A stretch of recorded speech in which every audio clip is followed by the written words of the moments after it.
אוקיי, אז אם אתם צופים בסרט הזה, אני מניח שאתם רוצים לדעת איך מסירים כתמים בתמונה. התהליך הוא מאוד פשוט. לצורך המחשה בחרתי תמונה של הבת המקסימה שלי, אורי. אתם יכולים לראות שהיא דוגמנית טובה מאוד. לצערי ביום של הצילום היא גם דאגה לשרוט את עצמה באף, ויש לנו פצעון קטן שאנחנו יכולים לראות. אבל לשמחתי הרבה בפוטושופ יש לנו כלים שמאפשרים לנו להיפטר מהכתמים האלה, מהפגמים, פצעונים. אני גם אראה לכם קצת איך מנקעים פצעונים קטנים בעור, לכלוכים קטנים כמו השאריות דלעת שהבת שלי אכלה. כדי להסיר כתמים יש לנו את משפחת כלי הריפוי. אנחנו יכולים לראות כאן את ה-Spot Healing Brush Tool. לחיצה ממושכת תפתח לנו את כל המשפחה. אנחנו נראה גם את ה-Healing Brush Tool ואת ה-Patch Tool. ה-Red Eye Tool אני מסביר בסרט אחר איך להשתמש, אבל בהדרכה הזאת אנחנו נתמקד בשלושת הכלים הבאים, סליחה. ונתחיל עם ה-Spot Healing Brush Tool. Spot Healing Brush Tool בעצם הוא כלי שנותן לנו לבחור אזור מסוים, ופוטושופ כבר בעצמו מחפש פיקסלים דומים בסביבה של אותו אזור שאותו סימנתי, ומבצע בעצם העתקה של אותם פיקסלים, תוך שהוא עושה מיזוג של ההדבקה הזאת לסביבה בה הוא הודבק, כדי ליצור מראה אחיד ותפר נקי. אם אני רוצה להמחיש על אותו פצעון שיש לנו כאן, אני אגדיל את המברשת לגודל הרצוי, כך שבעצם זה יקיף את כל הכתם, ואלחץ לחיצה אחת על הכתם עצמו. אתם יכולים לראות שבעצם מה שפוטושופ עשה, הוא הדביק פה עיגול, הדביק פה פיקסלים, שהוא בחר בעצם מאזור שלדעתו הכי דומה. אפשר לראות שהשוליים הם לא ממש מדויקים, אפשר טיפה לראות את העיגול. לפעמים אם מנסים עוד פעם ועוד פעם, בסופו של דבר התוצאה המתקבלת היא הטובה ביותר.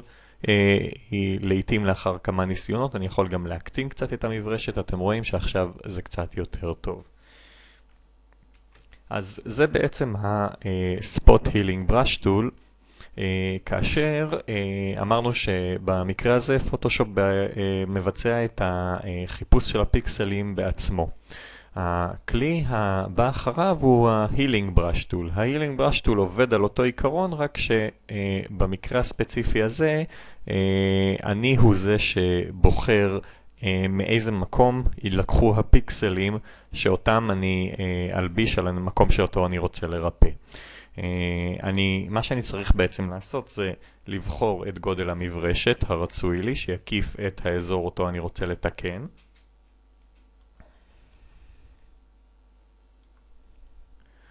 לאחר שבחרתי את גודל המברשת, אני ניגש לאזור שבו אני רוצה שפוטושופ ידגום את הפיקסלים.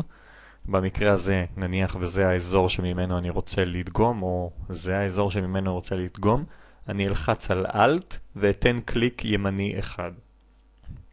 אתם שמים לב שברגע שאני לוחץ על Alt אני מקבל מעין צורה של מטרה, לחיצה של קליק אחד, ואני עוזב. ברגע זה, כאשר אני אלחץ על הכתם, אתם יכולים לראות שמתקבל צלב. הצלב אומר לי, מהנקודה הזאת אני דוגם את הפיקסלים. ברגע שאני עוזב את העכבר, אתם יכולים לראות שהוא ידביק את הפיקסלים האלה, תוך שהוא ביצע מיזוג מושלם עם הסביבה מסביב. חשוב באמת ללכת ולקחת פיקסלים ממקומות שאנחנו יודעים שהם דומים. אז אני חוזר רגע אחורה. ה-Spot Healing Brush Tool יבחר לנו באופן אקראי. אם למשל יש פה כתם קטן שאני רוצה להעלים, הוא יבחר באופן אקראי. כל כתם שאני אסמן הוא ילך ויחפש פיקסלים על יד. אתם יכולים לראות שהוא במקרה הזה עושה עבודה מאוד מאוד טובה. Healing Brush Tool, אני בעצם צריך להגיד לו מאיפה אני רוצה שהוא ייקח את הפיקסלים, על ידי לחיצה על Alt וקליק ימני, ואני הולך לכתם ומסמן אותו, בוחר אותו. הצלב, כאשר אני מבצע לחיצות בודדות, תמיד יישאר באותו מקום ומשם הוא ידגום. למשל, אני רוצה להוריד את הכתם שנמצא כאן, אלך על יד לאזור נקי, אלחץ Alt, לחיצה על קליק ימני, ואעלים את הכתם. הכלי האחרון הוא ה-Patch Tool.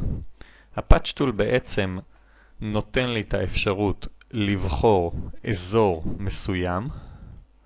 זאת אומרת, כאשר לא מדובר בכתם אלא מדובר במשטח מסוים, אני יכול לבחור אותו. בעצם אני לוחץ על קליק ימני ומבצע בחירה, קצת בדומה ל-Lasso Tool.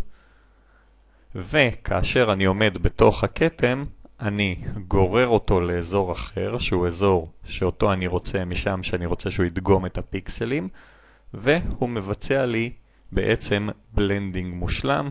אם אני אעשה Ctrl D, אני אבטל את הבחירה. אתם יכולים לראות שהוא בעצם ביצע העתקה. במקרה הזה, העתקה היא לא מושלמת, כי הוא העביר את הצבע הבהיר מכאן, מאיפה שדגמתי, למקום שאליו ביקשתי ממנו להעביר. ולכן היה עדיף אולי לבחור מאזור אחר, בעל גוון יותר דומה, וכך ליצור אפקט יותר אמין. אני אבטל את הבחירה שעשיתי. אתם שמים לב להבדלי הצבע, אז במקרה הזה זה לא היה דוגמה הכי טובה. אולי שווה במקרה כזה לעבוד במקטעים יותר קטנים, וללכת באמת לאזורים שהם בעלי גוון יותר דומה. הנה, אתם שמים לב עכשיו, ברגע שבחרתי, הצבע הוא הרבה יותר טוב. לאחר שניקיתי מספר משטחים, אני יכול לגרור מאזורים אחרים, ובעצם להביא לאותו משטח שניקיתי וליצור אפקט יותר טוב. בעצם כך עובדים על תמונה עד שבעצם אני נפטר מכל הכתמים הלא רצויים.